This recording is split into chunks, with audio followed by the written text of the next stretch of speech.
بسم اللہ الرحمن الرحیم۔ السلام علیکم۔ یہ پچھلے کچھ عرصے سے کچھ سوال جمع ہو گئے تھے، تو میں نے کہا چلو رمضان میں ان میں سے کچھ کا جواب دے کے تھوڑا سیٹسفائی کر دیا جائے۔ سب سے پہلا سوال جو ہے، جو کل ویڈیو کے بعد بہت زیادہ آیا ہے کہ آپ کے لیکچر 17 میں اور 38 میں تضاد ہے۔ اس میں آپ کہہ رہے ہیں جی 90 شوگر ہونی چاہیے، اس میں کہہ رہے ہیں 200 ہو، کچھ نہ لیں۔ تو آئیں میں اس کو ذرا کلیئر کروں۔ یہ میں پھر بتا دوں کہ لیکچر 17 نارمل آدمی کے لیے میں مخاطب کر رہا ہوں کہ وہ فیوچر میں شوگر سے، بیماریوں سے، انسولین سے کیسے بچے، یہ اس کے لیے ہے۔ دوسرا، وہ مریض جس نے کیٹو کر کے شوگر لیول نارمل لے آیا ہو، وہ بھی آگے مزید ڈیمیج ہونے سے کیسے بچے، یہ اس کے لیے ہے لیکچر 17۔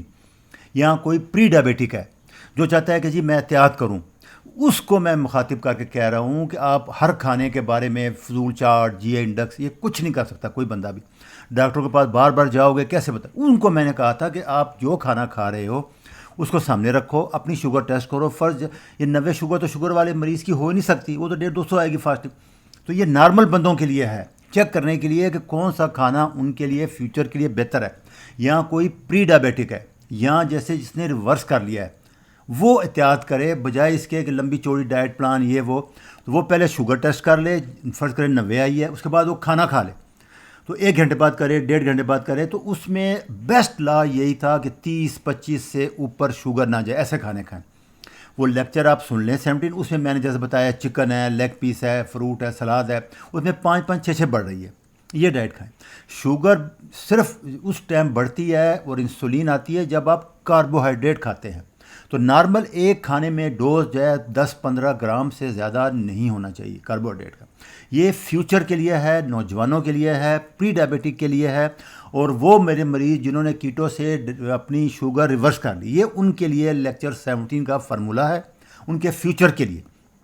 میرا خیال ہے کہ کلیئر ہو گیا ہوگا۔ دوسرا جو 38 میں ہے، اس میں تو ان کو جن کو شوگر ہے اور 200-250 آ رہی ہے اور وہ انسولین لے رہے ہیں، دوائیاں لے رہے ہیں، ان کو میں یہ مشورہ دے رہا ہوں کہ آپ ایوریج بلڈ شوگر چیک کیا کریں، فاسٹنگ شوگر لیول، جیسے میں نے لیکچر 39 میں بتایا تھا کہ ڈان فنومے کی وجہ سے وہ ہمیشہ ریز آئے گی۔ بلڈ پریشر بھی اور شوگر بھی یاد رکھنا کہ صبح نہیں کرنا آپ نے، وہ پچھلے ٹائم کیا کریں یا 11-12 بجے کے بعد، کیوں کارٹیسول ہارمون آتا ہے، وہ بی پی بھی بڑھائے گا، ہارٹ ریٹ بھی بڑھائے گا اور شوگر بھی بڑھائے گا، یہ پکا فنومینا ہے۔ تو ان کے لیے میں نے یہ ریکویسٹ کی تھی 38 میں کہ جن کو 200 آ رہی ہے وہ ایوریج لے لیں، اور وہ انسولین نہ لگائیں، دوائی نہ لیں، وہ ڈائٹ سے کنٹرول کریں۔ یہ میری ریکمنڈیشن ہے کہ 200 تک اگر شوگر ایوریج آتی ہے یا ویسے آتی ہے تو آپ ڈائٹ لیں، جیسے لیکچر 5 میں ہے، 8 میں ہے، 11 میں ہے، 16 میں ہے، 22 میں، ڈائٹ چارٹ ہیں پورے کیٹو، سب بندوں کو پتہ لگ گیا ہے۔ اور میں بھی کوشش کروں گا کہ آئندہ اس کو لو کارب کہا کریں ہم، کیونکہ لو کارب کمیونٹی ابھی رجسٹرڈ ہو چکی ہے۔ تو یہ ان لوگوں کے لیے ہے جن کو شوگر ہے اور 200-180 سے آ رہی ہے، یہ لیکچر 38 ان کے لیے ہے کہ وہ دوائی نہ لیں، لائف سٹائل سے ٹھیک کریں۔ یاد رکھنا نارمل وہی میں لے رہا ہوں، 90 اور 100 فاسٹنگ، اس میں کوئی بحث نہیں ہے۔ وہ ویڈیو نارمل لوگوں کے لیے ہے، یہاں پری ڈائبیٹک ہے، جو بچنا چاہتے ہیں کہ ان کو شوگر نہ ہو، یا پری ڈائبیٹک ہے، اگر وہ صرف اس پہ عمل کر لیں گے تو ساری زندگی دوائیوں سے، شوگر سے اسے بچ جائیں گے۔ یہ دو ہے، یہ تضاد نہیں ہے، دونوں ایک ہی باتیں ہیں۔ یہ اسٹیبلش شوگر والوں کے لیے ہے اور وہ نارمل بندوں کے لیے ہے یا پری ڈائبیٹک کے لیے، یہ دونوں میں فرق ہے۔ اور ان ساروں کا ایم میرا ایک ہی تھا کہ انسولین لیول کم رکھے آپ، یہ میرا موٹیو بھی رہا ہے۔ ہاں، دوسرا سوال تھا کہ ڈائٹ چارٹ پر عمل کرتے ہوئے شوگر نہیں چاہیے تو کیا واپس رو؟ نہیں، کبھی روٹی دوبارہ کاربوہائیڈریٹ آپ نے 1 سال تک نہیں کھانا۔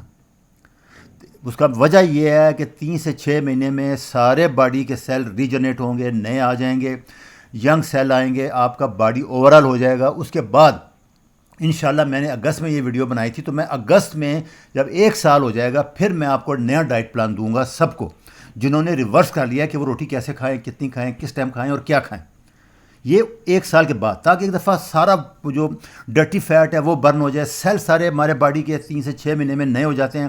میں 1 سال دے رہا ہوں، یہ اس لیے وہ آپ کبھی بھی دوبارہ اس پہ نہ جانا، 1 سال تک کم سے کم صبر کر لیں، اس کے بعد میں آپ کو بتاؤں گا کیسے کھانا ہے کاربوہائیڈریٹ، کیسے کھانا ہے، تو یہ پلیز انتظار کر لیں۔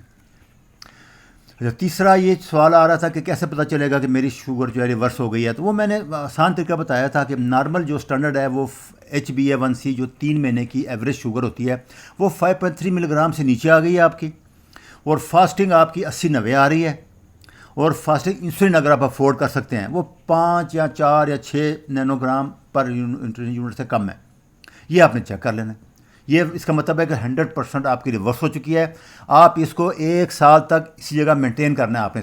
اس کی وجہ میں یہ بتا رہا ہوں کہ 5.5 سے نیچے بیٹا سیل ریجنریٹ ہوتے ہیں. یہ نئی تھیوری ہے, اس پہ انشاءاللہ میں لیکچر بھی بناؤں گا.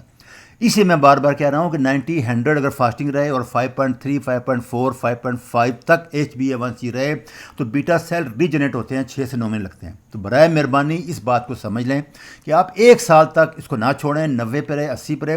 بیٹا سیل ریجنریٹ ہونے دیں, باڈی کے سارے سیل ریپیئر ہونے دیں, نہیں ہونے دیں. اینٹی ایجنگ 20-25 سال جنگ ہو جائیں گے جب سارے سیل نہیں ہو جائیں گے. یہ ایم ہے. میں انشاءاللہ اگست ستمبر اکتوبر میں جو ہی میں دیکھوں گا سال پورا ہوگا پھر میں نیا ڈائٹ پلان دوں گا جو لوگ کیٹو کر رہے ہیں. تو یہ ساری تھی, اس لیے یہ تھوڑی سے کوشچن تھے, اس کو آپ سن لیں. کوئی کوشچن ہوا مزید آپ یوٹیوب پہ کمنٹ کر دیں. تھینک یو, خدا حافظ.